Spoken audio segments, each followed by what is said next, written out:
Do you think the U.S. government will start a war with China? I mean, all signs say yes at some point. It's hard to know when.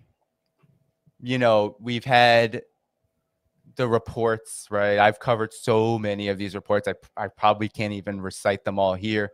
I wrote a huge piece in my Substack about how I think it was February 7th, right after the new year, as there was a lead up to the 1-year anniversary to the Ukraine conflict, Foreign Policy magazine basically took all of the top, especially Obama era, but really a mixture of neocons, top NATO former secretaries, and had them all submit their take on what are the lessons of the Ukraine conflict. And a huge theme in it was, well, we're learning how to fight when the time comes around Taiwan. So there was a lot of indications, because you have David Petraeus, right? The war criminal David Petraeus, who literally was directing the bombings of weddings in civilian areas in Afghanistan, talk about Taiwan and talk about the importance of weapons. And that's what the United States has been doing with Taiwan, trying to weaponize and militarize Taiwan against China so that it can eventually fight a war with China over Taiwan. Then you had James Bierman, who's a top general in the Indo-Pacific Command stationed in Japan. And he talked about how the U.S.'s entire Asia-Pacific strategy to militarize the entire Asia-Pacific, and it's very militarized. You have hundreds of U.S. military bases all across Asia-Pacific, and they're all geared toward this China containment strategy. And he said that all of this was setting the theater for a future war. That he said it, that it was him, he revealed this to the Financial Times. Then you had Mike Minahan, who is a top commander in the U.S. Air Force. He had a memo that was leaked to his subordinates saying, we need to prepare for war with China over Taiwan by 2025, and all of our training needs to make sure that we're shooting for the head, that we're aiming at the head, and we're aiming to take down China in this war. And so there's so many indications just at that level of just how the top militarists, these forces of empire, those who are directing it at the military level, are talking about it, that indicate that indeed, especially around this very important location of Taiwan, that the United States is preparing for war. But then, we can look at just the U.S.'s policy towards China for the last decade plus. And that has started with the pivot to Asia under Obama, which led to, and it was not talked about so critically during this time, but you had essentially Obama administration under the direction of just the most rabidly neocon anti-China forces in the world say, take all of your military personnel, take your base, and take your bases, take your naval forces, and station them all in Asia. That's what the pivot to Asia was all about. It was just station them all in Asia, building alliances in the process, basically just get as many of these countries as possible, as much under your hip as you can, in order to prepare for war with China. And Obama didn't speak about it so much like that, but that was really the purpose. And then, of course, you had Donald Trump ramp up things economically, especially with the trade war. Then you also had the humanitarian interventionist propaganda around Xinjiang. Then you had the Hong Kong opposition, violent protests that tried to destabilize China in various regions of the country. Hong Kong, you had some of that activity in Xinjiang. And of course, you've had a thread throughout all of this is Taiwan, right? This outpost that the United States, in blatant violation of international law, because UN Resolution 2751 says Taiwan is part of China. The U.S. signed 3 joint communiques with China over the course of the 70s and 80s, saying that Taiwan is a part of China. But yet the United States, as one of its exception clauses in the joint communiques, has been arming the regional government there for decades on decades. I mean, there was 2 almost shooting wars that occurred during the 50s and 60s, they both happened during the 50s, I should say. There were 2 Taiwan Straits crises during the 1950s that almost led to a hot war between China and the United States at that point. And China was only a couple of years old in terms of its independence, right? It was very young and poor, but still it almost happened. So indeed, there eventually will be a war if political conditions remain the same.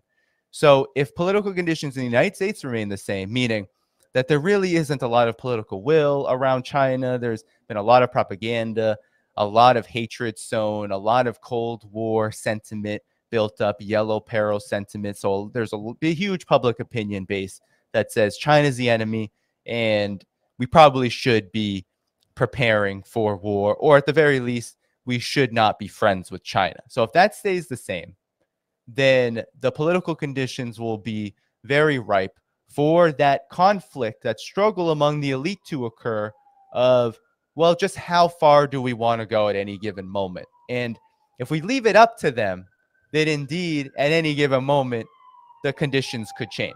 So that's why we have to take seriously Mike Minahan, James Bierman. When they're saying they're preparing for war, oh, they're preparing for war. Doesn't matter if they're couching it in, oh, we're trying to defend Taiwan from China. That doesn't matter. That's all just puff. That's just narrative. That's propaganda.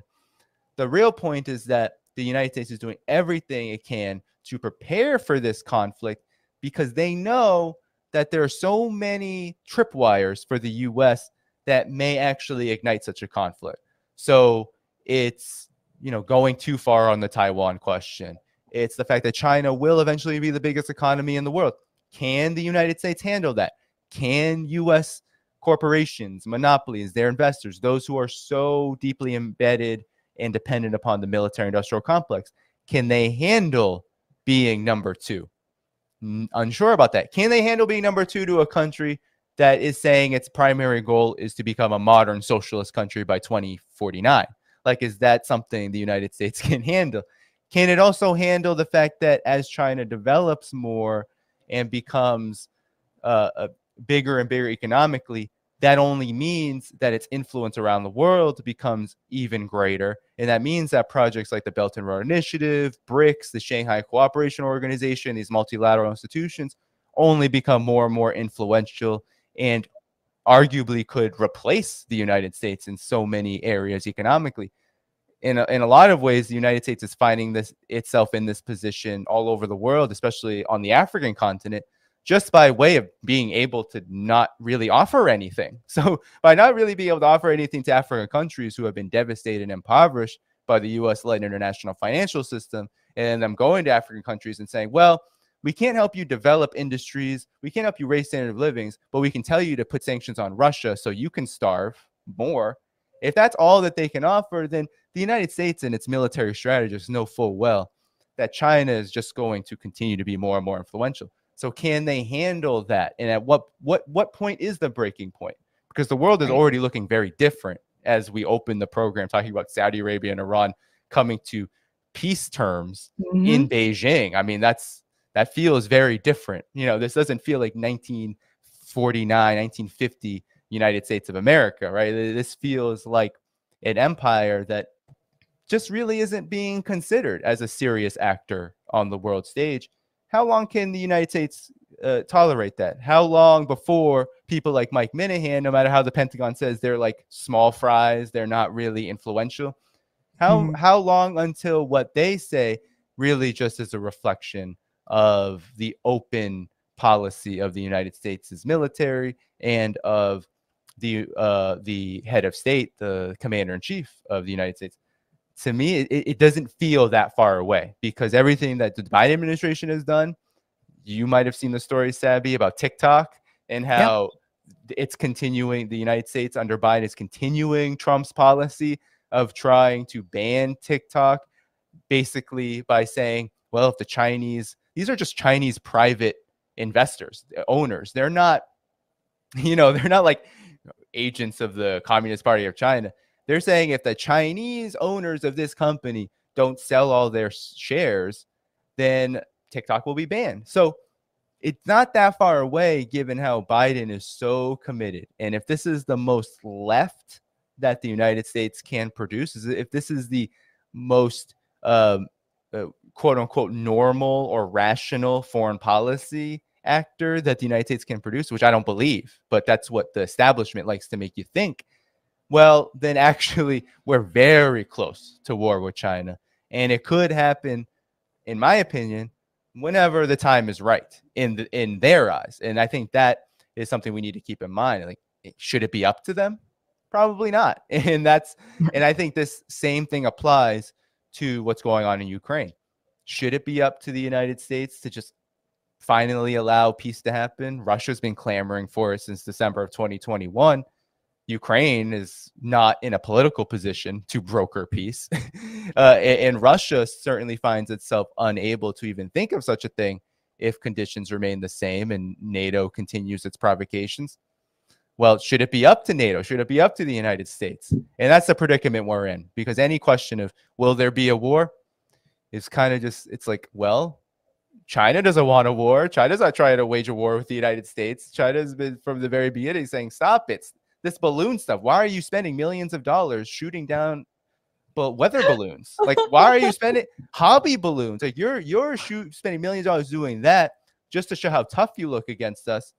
And then they come out. I mean, if you read Chinese media, which I do very frequently, they, Global Times came out with a graphic saying, well, you've flown balloons over us dozens of times. You've flown balloons in our region. You've flown hundreds of reconnaissance aircraft all in our airspace. We didn't shoot down one. Like that. That is, I think, the mentality of much of the world, especially when with Russia and China is concerned. They're like, we don't want to fight you, but if you're going to do it, we're going to defend ourselves. And that's why China is preparing militarily. That's why Russia has been preparing militarily and is now in, one of the most significant conflicts militarily between, two powers or, between great powers in a long time.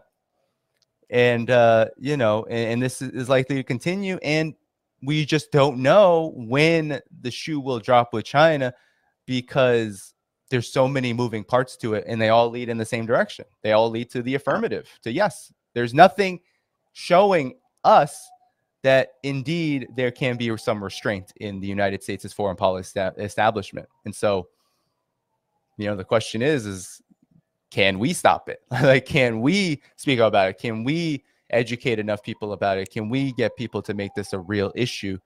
Because it isn't really an issue for even much of the most progressive sections of the left outside of the Democratic Party, let alone the Democrats, which you can't rely on for anything except, more giveaways to corporations and more wars. Like, that's all you can rely on them for. No, it's true. I will say if he bans TikTok, he's going to piss off a lot of Americans, especially young people. Young people love TikTok. Like, if you want to piss off young voters, Joe Biden, go ahead and ban TikTok. See if they come back out and support the Democratic Party. Again, this is a really good question from Apollo. Who's going to fight these wars? They can't get enough people to join the military. Do you think they may have to reinstate the draft? Well, it would be very tricky, because any war with China is going to be fought by air and by sea. And that means you need a lot of people ready to fight by air and by sea. And it's just not something that I feel like is in the cards. The United States still does. If you look at, the RAND Corporation, and you look at a lot of the assessments by these think tanks, right? These big military industrial complex connected think tanks. And they're right on this, is that the United States does have a superior advantage when it comes to weaponry. Now, the problem with this so-called superior advantage is, one, it doesn't factor into what's gone on in Ukraine. A much different war. It's a ground war. It's an artillery war. But nonetheless, it shows that the United States can't really fight this war without it being long and drowned out, and where it will eventually feel its dependency on for-profit war making, for-profit war production start to grind, right? And start to slow down. And eventually, lead to huge, supply chain problems, which is what we're seeing in Ukraine. So yes, indeed, the United States, if it were just about shooting things out of the sky and shooting things from naval aircraft carriers and submarines and whatnot, the United States has a slight advantage. But when it comes to a lot of other factors, one, manpower, indeed, the United States cannot fight a war on the ground with China anywhere. It cannot deploy. It says it's quadrupling troops in Taiwan. Yeah, it's going to be go up from like a dozen to, whatever that is, 40, 50, 60, right? Like they can't really expend what they think they can expend against China, because there are a lot of other disadvantages that could make it a really intense a war of attrition. So actually the CSIS, the Center for Strategic and International Studies, it's a U.S. government funded think tank. It's connected to a military industrial complex. They did a war simulation and they said all sides, the U.S. comes out on top, but all sides in a war between China and the U.S. over Taiwan would be devastated. Taiwan would be starved. I mean, Taiwan would literally be starving. Like the people would be dying of starvation after a war between the two. And they said it would be relatively quick, right? But one thing they don't factor in, and Voice of America then interviewed someone very high up in the U.S. Indo-Pacific Command, a part of the military armed forces. And they said, well, you really have to look at some other factors here, which no war strategist, especially ones connected to the big weapons contractors, want to look at.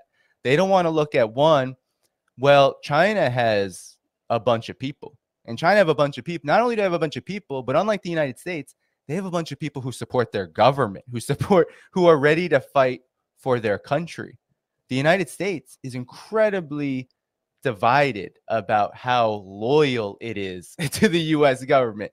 You have much of the population that is very, to say it kindly, disillusioned with U.S. politics and doesn't really feel like the government is anything for them, whether you're talking about the most right-leaning libertarian to the farthest left socialist and everybody in between who may not even identify on one end of the spectrum or another. You have a lot of people who are like, I don't know if I'm going to die for a war like that. And you saw those problems during the aftermath or the consequences of the Iraq and Afghanistan invasions. There was study after study. Why did Trump win? Well, it could have been some war fatigue. People weren't really happy about those invasions and what it did to their families, the economy, and all of that. It's all well and good to hate China when it's all talk and it's coming at you from ear to ear from every Western corporate media outlet, and where all of the preparations for war are looked at like, oh yeah, well, we're putting some military bases there, and we're putting sanctions on China there, and we're talking about human rights in China there, and COVID, China, bad there. It's another thing to say, you're gonna go over to the Pacific? You want to go fight in the Pacific Ocean with China? Like, do you want to face down a modern military? Like that, I think, is a huge factor in the military armed forces of the United States. Is Indo-Pacific Command are very aware that these are huge disadvantages. Like it's the people. You have a huge disadvantage with people. You have also a huge disadvantage economically. China does not need to rely on the United States. The United States really does need China. There's a huge issue here, and that's why things like the trade war, things like sanctions on China have not really worked out for the U.S. Actually, there's a lot of evidence that shows that, just like with what's happening with Russia, a lot of the economic warfare against China is actually hurting the U.S. a lot more. And that's because the U.S. has been reliant upon China's once low wage and low cost production supply chain in order to take some pressure off of what is a very overly decadent finance and service sector reliant economy. Like, it needs those exports. It needs those products. That's why farmers have suffered. That's why people have suffered from the trade war with China, is because these corporations actually do need China. A lot of, U.S. investors do need China. So there's all these big problems when it comes to thinking about what will happen if there is a war with China. But I think when it comes to the draft, it's just hard to imagine that being politically feasible. And I think this is where the most rabid China hawks face a lot of problems in the foreign policy establishment, is that no matter how much you want to see a country burn, you want to destroy a particular system, you want to cement domination from here on forward, right? No matter full spectrum dominance, no matter what you think, eventually you have to come to terms with reality. And I think one of the things that's so interesting about this moment is that there's probably not a foreign policy establishment hawk sitting in any of these rooms at the think tanks in DC, in the Pentagon, in the intelligence agencies that don't understand that don't understand it to a certain degree. It's just a matter of, well, are they willing to roll the dice? Right? Are you willing to roll the dice to something that if you thought, and this is what I've been saying, it's like if you thought the blowback around what's going on between Russia and NATO in Ukraine is bad, if you thought this rampant inflation is bad, if you thought the blowback that the sanctions have had on Europe is bad, if you thought all of that was bad economically, you can see nothing when you try to decouple from China and just watch as the United States and whoever decides to come with it, which would be a very interesting thing to see in and of itself. You'll see just how bad it can really get. I mean, you would be talking the risk of total collapse because the United States really doesn't have the capacity to. It can't just, it's not like Germany in the United States where Germany, they can destroy the pipeline and say, all right, now we're just going to pump you with all of our gas. Really high cost. You have to build all these shipping lanes, all that stuff. Do it. And, pay, F you, pay me. Like that's what the United States said to Germany. With China, it's like, well, you kind of just lost maybe the most important economic player on the world stage, which you depend on quite a lot. And that would be, it's like unfathomable how devastating that would be to the U.S. economy. And thus, how could it be possible?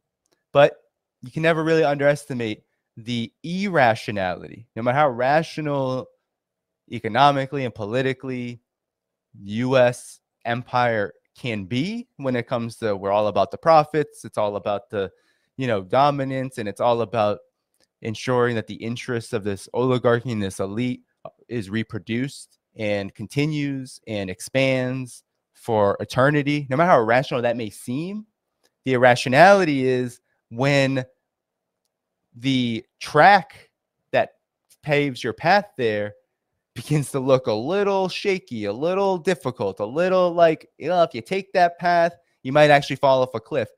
When you can't pull the lever and stop anymore, that's when the irrationality sets in. And I think we're at that moment where you're really going in a dangerous direction. I think you understand what the consequences could be, but you can't pull back anyway. And that I think is probably the biggest danger that we face on the world stage, is that the U.S. empire just can't pull back. I mean, if it were to, it would collapse immediately.